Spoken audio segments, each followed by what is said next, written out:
एक समय की बात है। पूरा धरणीपुर इलाका उस साल किसी अभिशाप की तरह सूखे की चपेट में था। आसमान और भगवान दोनों मानो रूठ ही गए थे। महीनों से एक बूंद बारिश तक न हुई थी। खेत जो कभी हरियाली से लहलहाते थे, आज उनमें गहरी दरारें पड़ चुकी थीं। कुएं पानी की जगह गूंज लौटाते थे। गांव के लोग सुबह उठते तो सबसे पहले आसमान की ओर देखते, शायद आज कहीं से बादल दिख जाए। लेकिन हर दिन निराशा ही हाथ लगती। इसी गांव में रहता था एक साधारण सा युवक जिसका नाम था केशव। केशव कोई बहुत बड़ा लक्खू सेठ आदमी नहीं था। वह एक साधारण सा व्यक्ति था। उसके पास ना तो जमीन जायदाद थी और ना ही धन दौलत। बस उसके पास थी उसकी मेहनत और ईमानदारी। उसके माता पिता कई साल पहले गुजर चुके थे। अब गांव में उसका कोई अपना नहीं बचा था। एक शाम वह सूखे खेत के किनारे बैठा मिट्टी को मुट्ठी में भरकर उदास आंखों से देख रहा था। अब यहाँ रुकने का कोई मतलब नहीं है। ना ही यहाँ कोई काम है और ना ही कोई खाने का सहारा। अगर जिंदा रहना है तो अब मुझे बाहर जाना ही पड़ेगा। अगली सुबह हुई। सूरज निकलने से पहले ही केशव ने अपने थोड़े से कपड़े एक पुरानी गठरी में बांध लिए। उदास मन लेकर केशव गांव की गलियों से गुजरता है। उसकी नजर उन चेहरों पर पड़ती है जो कभी उसके अपने थे। कोई उसे रोक नहीं सका, क्योंकि हर कोई खुद अपनी लड़ाई लड़ रहा था। गांव की आखिरी सीमा पर पहुंचकर केशव ने एक बार नम आंखों से पीछे मुड़कर देखा। अगर किस्मत ने साथ दिया तो शायद ही फिर कभी वापस लौट पाऊं। कई कोस पैदल चलने के बाद केशव शिवगढ़ गांव पहुंचा। यह गांव धरणीपुर से थोड़ा बेहतर था। यहाँ खेत पूरी तरह सूखे नहीं थे और बाजार में थोड़ी रौनक थी। लेकिन केशव के लिए यहाँ भी सब कुछ अनजान था। न रहने की जगह, न कोई जान पहचान। भूख से पेट में ऐंठ हो रहा था और पैर थक चुके थे। चलते चलते वह गांव के बाहर एक बड़े से बाड़े के पास पहुंचा। अंदर से गायों और भैंसों की आवाजें आ रही थीं। वह बाड़े के पास खड़े एक व्यक्ति के पास गया। मोटा कुर्ता, साफ पगड़ी और चेहरे पर रौब। यह थे गांव के प्रसिद्ध धनी किसान धनराज साहू। साहू जी, मैं दूसरे गांव से आया हूँ। हमारे यहाँ भयानक अकाल पड़ गया है। अगर कोई काम मिल जाए तो बड़ी कृपा होगी। धनराज साहू ने उसे ऊपर से नीचे तक देखा। तुम्हारी हालत तो वाकई खराब लगती है। काम तो है मेरे पास, पर आसान नहीं। मुझे कोई भी काम मंजूर है साहू जी। मैं मेहनत से पीछे नहीं हटूंगा। मेरे पास 60 गायें और 40 भैंसे हैं। हर रोज उनकी सफाई, गोबर उठाना, सुबह शाम चारा और पानी सब तुम्हें करना होगा। महीने के अंत में 250 रुपए मिलेंगे और 2 वक्त का खाना भी। केशव के लिए यह आसान काम बिल्कुल भी नहीं था। वह जानता था कि यह काम उसकी ताकत की पूरी परीक्षा लेगा, लेकिन उसके पास कोई और विकल्प भी नहीं था। मुझे आपकी सारी बातें मंजूर हैं साहू जी, पर अगर आपको बुरा न लगे तो क्या मैं पशुशाला में रह सकता हूँ? क्योंकि मेरे पास कोई रहने का ठिकाना नहीं है। धनराज साहू ने एक बार फिर उसे देखा और बोले, ठीक है, पशुशाला में ही रह लेना। आपका बहुत बहुत आभार मालिक। आपने इस गरीब की बहुत मदद की। अगली सुबह हुई। अंधेरा छटने से पहले केशव उठ गया। पहले दिन ही उसने समझ लिया कि यह काम आसान तो बिल्कुल नहीं। भारी बदबू, गंदगी, थकान सब कुछ सहना पड़ा, लेकिन केशव ने कभी शिकायत नहीं की। हर दिन समय पर उठना, पशुओं की सफाई, चारा डालना, पानी पिलाना, वह सब कुछ पूरे मन से करता। हफ्ते बीते, हफ्ते से महीने बीते, महीने से साल बीते। धनराज साहू ने देखा कि पशु स्वस्थ हो रहे हैं, दूध की मात्रा भी बढ़ रही है। एक दिन साहू ने केशव को बुलाया। तुम ईमानदारी से काम करते हो, आज से तुम्हारी मजदूरी 450 रुपए कर दी जाती है। आपका बहुत बहुत धन्यवाद मालिक, भगवान आपकी सदा सहायता करें। कुछ सालों की मेहनत के बाद केशव ने थोड़े पैसे जमा कर लिए।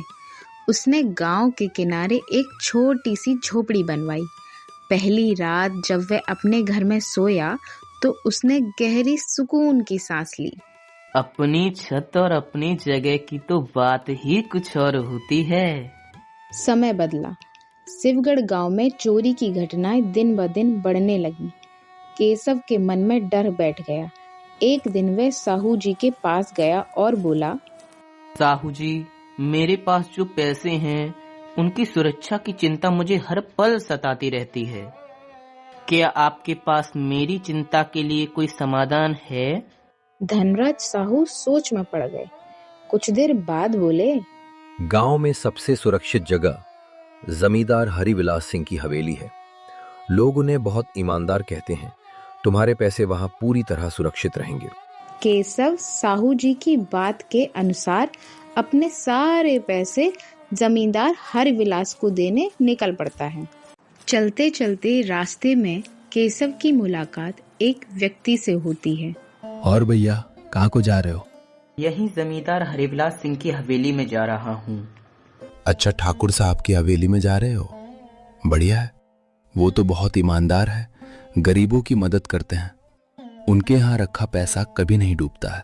उस आदमी की बातें सुनकर केशव बिना किसी डर के अपने सारे पैसे जमींदार हरिविलास के पास रखने चल देता है। गांव पहुंचते ही केशव को अपने सामने एक बड़ी हवेली खड़ी दिखाई देती है, जिसकी ऊंची दीवारें, मोटा लोहे का फाटक और बाहर बंदूकधारी पहरेदार।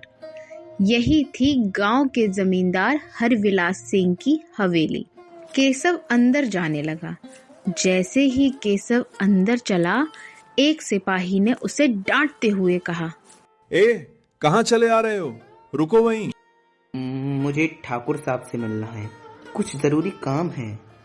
क्या काम है? हर कोई अंदर नहीं जा सकता। मैं अपने पैसे ठाकुर साहब के पास सुरक्षित रखने आया हूँ। सिपाही ने उसे ऊपर नीचे देखा। फिर अंदर से अचानक से एक आवाज आई, ठीक है, उसे अंदर आने दो। केशव हवेली के अंदर पहुंचा। वहां सामने कुर्सी पर बैठे थे जमींदार हरविलास सिंह। नमस्ते ठाकुर साहब, मैं केशव हूँ, धनराज साहू के यहाँ काम करता हूँ। हाँ, बोलो, क्या काम है? केशव ने पूरी बात बताई। अकाल, मेहनत, बचत और गांव में बढ़ती चोरी के बारे में सब बताया और बोला, मैं चाहता हूँ कि मेरे पैसे कुछ समय के लिए आप अपने पास रख लें। कितनी रकम है? करीब 6500 रुपए के आसपास होंगे। ठाकुर के चेहरे पर एक पल के लिए हल्की सी चमक आई। वाह, तुमने तो खूब मेहनत की है। मेरे यहाँ तुम्हारा पैसा पूरी तरह सुरक्षित रहेगा, तुम निश्चिंत रहो। केशव ने थैली आगे बढ़ा दी। ये पूरे 6480 रुपए हैं, आप चाहें तो गिन सकते हैं। अरे नहीं, तुम साहू के आदमी हो, मुझे पूरा भरोसा है। केशव के जाने के बाद हरविलास सिंह अकेला रह गया। उसने थैली खोली, सिक्कों और नोटों को हाथ में लिया।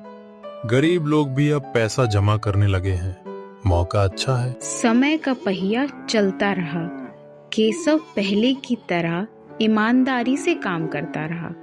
धनराज साहू उस पर और ज्यादा भरोसा करने लगे। उधर हरविलास सिंह जमींदार की हवेली में नए गहने, नए घोड़े और नई जमीनें जुड़ती जा रही थी, लेकिन केशव को अब भी पूरा विश्वास था।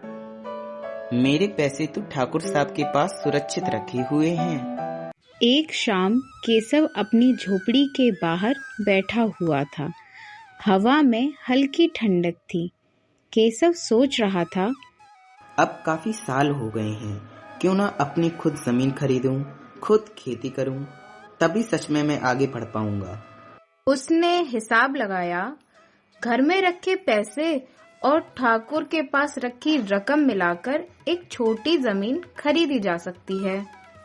कल सुबह ही जाकर ठाकुर साहब से अपने सारे पैसे वापस ले लूंगा। केशव फिर हवेली पहुंचा। इस बार जमींदार ठाकुर का चेहरा बदला हुआ था। केशव ने नम्रता से कहा, ठाकुर साहब, मैं अपने पैसे वापस लेने आया हूँ जो मैंने 2 साल पहले आपके पास रखे थे। कौन से पैसे? और तुम हो कौन? मैं केशव हूँ। आपके पास 6480 रुपए रखे थे। मेरे पास हर दिन दर्जनों लोग आते हैं। कोई कागज है तुम्हारे पास? नहीं, पर आपकी ईमानदारी पर भरोसा करके मैंने आपको अपने पैसे दिए थे। बिना कागज कोई व्यवहार नहीं होता। तुम झूठ बोल रहे हो। मेरे पैसे मेरी जिंदगी की पूंजी है, कृपया लौटा दीजिए। मेरी ईमानदारी पर सवाल उठाता है। अभी बताता हूँ। ठाकुर जमींदार ने केशव को बहुत पिटवाया। केशव बेहोश हो गया, लेकिन किसी तरह केशव अपने घर पहुंचा। शरीर पर नीले काले निशान थे। 2 दिन तक वह उठ नहीं पाया। तीसरे दिन धनराज साहू खुद केशव को देखने आए। तुम 2 दिन से काम पर नहीं आ रहे, क्या हुआ? केशव फूट फूट कर रो पड़ा और पूरी कहानी सुना दी। धनराज साहू की आंखों में गुस्सा और अफसोस था। केशव, कुछ लोग ताकत से जीतते हैं और कुछ दिमाग से। ठाकुर ताकतवर है, इसलिए उसे उसी के हथियार लालच से हराना होगा। पर साहू जी, वह तो बहुत चालाक है। लालची आदमी सबसे ज्यादा बेवकूफ होता है, क्योंकि उसकी आंखों पर लालच की पट्टी बंधी होती है। धनराज साहू अंदर गए और थोड़ी देर बाद एक बड़ा चमड़े का सूटकेस लेकर आए। उन्होंने उसे जमीन पर रखा। इसमें असली पैसे नहीं होंगे, पर ठाकुर को ऐसा ही लगेगा कि ये उसकी जिंदगी की सबसे बड़ी कमाई है। मैं खुद जाकर ठाकुर से कहूंगा कि मुझे बाहर राज्य में व्यापार के लिए जाना है और अपने पैसे उसके पास रखना चाहता हूँ। और मैं? तुम बस सही समय पर वहां पहुंचना। धनराज साहू उस रात बहुत देर तक जागते रहे। उन्होंने पुराने नोट, कुछ असली कुछ नकली और ऊपर से चमकदार कपड़ा, सब मिलाकर सूटकेस को ऐसा बनाया कि देखने वाला धोखा खा जाए। उधर केशव अपनी झोपड़ी में लेटा सो नहीं पा रहा था। उसके मन में डर भी था और उम्मीद भी।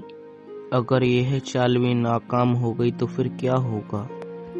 लेकिन फिर उसे साहू जी की आंखों में भरोसा याद आ गया। अगली सुबह धनराज साहू ने साफ कपड़े पहने, सिर पर पगड़ी बांधी और सूटकेस उठाया। उनके चेहरे पर आत्मविश्वास था। केशव को उन्होंने बस इतना कहा, समय देख कर आना। हवेली के फाटक पर सिपाहियों ने धनराज साहू को देखते ही सलाम ठोका। आइए साहू जी, ठाकुर साहब अंदर ही हैं। हरविलास सिंह जैसे ही सामने आया, उसकी आंखें सूटकेस पर टिक गईं। अरे साहू जी, आज खुद यहाँ? ये तो हमारा सौभाग्य है।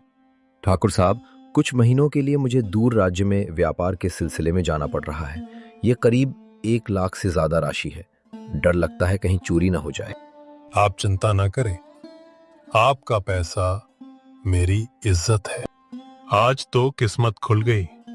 पहले केशव के 6000, अब साहू का 1,00,000। कोई क्या बिगाड़ लेगा? उसकी आंखों में लालच की चमक बढ़ती जा रही थी। उसी समय दरबार के बाहर हलचल हुई। एक सिपाही बोला, ठाकुर साहब, वही आदमी आया है। कौन? तभी केशव अंदर आ गया।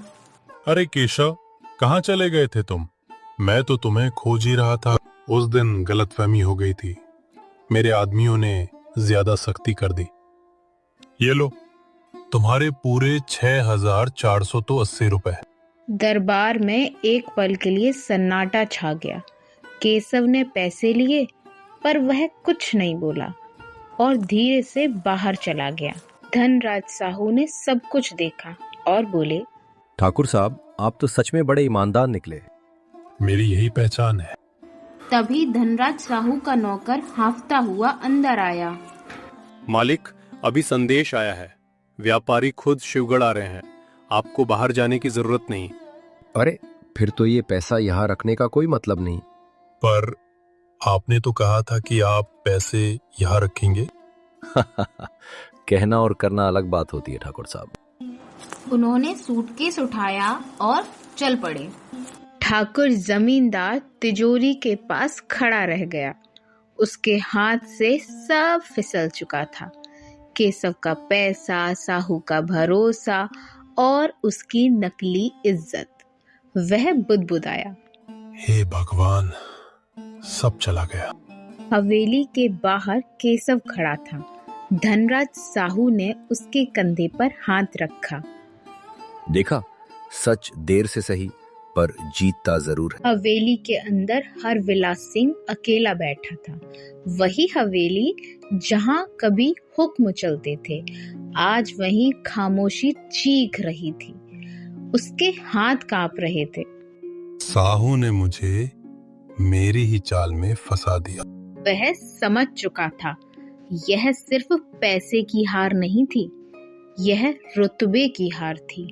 दोपहर होते होते पूरे गांव में खबर आग की तरह फैल गई। ठाकुर ने केशव का पैसा दबाया था। अरे हाँ, और फिर साहू जी ने ठाकुर को उसकी औकात दिखा दी। गांव के बुजुर्ग पीपल के पेड़ तले इकट्ठा हुए। अगर आज चुप रहे तो कल हमारी बारी होगी। तुम सही कह रहे हो। अन्याय जब अपनी हद पार कर दे तो उसका विरोध जरूर करना चाहिए। मैं लड़ाई नहीं चाहता, पर अन्याय के सामने चुप रहना भी गुनाह है। अगर गांव साथ दे तो सच सबके सामने लाया जाएगा। एक एक करके लोग सिर हिलाने लगे। उस दिन कई लोग आगे आए। किसी ने कहा, मेरी फसल का दाम दबा लिया गया, मेरे बेटे को झूठे आरोप में पीटा गया। हर कहानी ठाकुर की हवेली तक जाती थी। धनराज साहू सब कुछ लिखते जा रहे थे। हवेली में ठाकुर को यह खबर मिली। इस बात को सुनकर ठाकुर को बहुत गुस्सा आया। किसकी हिम्मत जो मेरे खिलाफ आवाज उठाए। लेकिन अंदर से वह डर रहा था, क्योंकि आज आवाज एक नहीं, पूरे गांव की थी। केशव अब झुका हुआ नहीं चलता था। उसकी आंखों में डर नहीं, आत्मसम्मान था। वह बोला, मैं सिर्फ अपना पैसा नहीं, अपनी इज्जत वापस पाना चाहता हूँ। लोगों ने उसके कंधे पर हाथ रखा और उसकी सराहना की और ढोल नगाड़े बजवाए। एक गांव में ऐलान हुआ, कल सुबह खुली पंचायत होगी, हर कोई आए। यह सुनकर ठाकुर के आदमियों के चेहरे का रंग तो मानो उड़ ही गया। अगली सुबह पूरा गांव चौपाल पर था। औरतें, बुजुर्ग, युवा सब। धनराज साहू बीच में बैठे और केशव उनके पास में ही बैठा था। और थोड़ी देर में ठाकुर जमींदार भी आया। ठाकुर सीना ताने खड़ा था, पर आज कोई गांव वाला नहीं झुका। ठाकुर साहब, आज हम सवाल पूछेंगे। मेरी फसल का पूरा पैसा कहाँ है? मेरे साथ जुल्म क्यों हुआ? एक एक कर खुलते राज सवालों की बौछार होने लगी। ठाकुर जवाब नहीं दे पाया। उसके पसीने छूट गए। आखिर उसकी आवाज भर्रा गई, मुझसे गलती हो गई। जिसने गांव को लूटा वो अब गांव का हकदार नहीं। फैसला हुआ कि ठाकुर के द्वारा हड़पा गया सारा पैसा लौटाया जाएगा। ठाकुर की मनमानी बिल्कुल खत्म की जाएगी। हवेली का नियंत्रण पंचायत के अधीन होगा। यह सुनकर ठाकुर जमीन पर बैठ गया। गांव में अजीब शांति थी, जैसे कई सालों बाद हवा खुलकर चल रही हो। ताकत पैसे या डंडे में नहीं, एकता में होती है। लोगों की आंखें नम थीं। कुछ महीनों बाद किसान खुश थे। उनको सही मजदूरी मिलने लगी थी। बच्चे स्कूल जाने लगे थे और चौपाल पर अब कोई डर नहीं था। हंसी गूंजती थी चौपाल में। हवेली अब पहले जैसी नहीं रही थी। जहां कभी आदेश गूंजते थे, अब खामोशी थी। हरविलास सिंह अकेला बैठा था। दीवार पर टंगे पुराने हथियार आज उसे कमजोर लग रहे थे। सब खत्म हो गया। रात को उसे नींद नहीं आई। उसे याद आए दबाए हुए पैसे, डरे हुए किसान, रोते हुए मजदूर और हर वह चेहरा जिसको उसने परेशान किया था उसके सामने आ खड़ा हुआ। पहली बार उसके भीतर डर नहीं पछतावा था। अगली सुबह हुई। गांव हैरान रह गया। हर विलास सिंह खुद चौपाल पर आया। ना कोई हथियार, ना कोई आदमी, सिर्फ झुका हुआ सर। उसने भारी आवाज में कहा, मैंने ताकत के नशे में बहुत गलतियां की। अगर आप चाहें तो मुझे सजा दें, पर अब मैं और अन्याय नहीं करूंगा। सजा सिर्फ मार नहीं होती, कभी कभी जिम्मेदारी सबसे बड़ी सजा होती है। आज मैंने समझा कि एकता में कितना बल होता है। केशव अब सिर्फ मजदूर नहीं था। उसने छोटी सी जमीन खरीदी, खुद हल चलाया, खुद बीज बोया। गांव में एक छोटा सा स्कूल खोला गया, तालाब खुदवाया गया, मजदूरी भी तय की गई। सब मिलकर आपस में मिलजुल कर काम करने लगे। धनराज साहू केशव के खेत पर आए। अब तुम्हें किसी के सामने झुकने की जरूरत नहीं। अगर आप उस दिन मेरे साथ खड़े न होते तो आज मैं टूट चुका होता। अब यह जमीन मेरी मेहनत की गवाही देगी। मेरे प्यारे दोस्तों, इस कहानी से हमें यह सीख मिलती है कि जो इंसान मेहनत से कमाता है वह देर से सही पर एक दिन जीतता जरूर है, और जो इंसान लालच और बुरी नीयत से कमाता है उसका अंत अपमान से ही होता है। प्यारे दोस्तों, अगर आपको यह कहानी पसंद आई हो तो लाइक, शेयर, सब्सक्राइब करना ना भूलें और कमेंट बॉक्स में भर भर कर कमेंट करें और अपना प्यार देना ना भूलें। राधे राधे।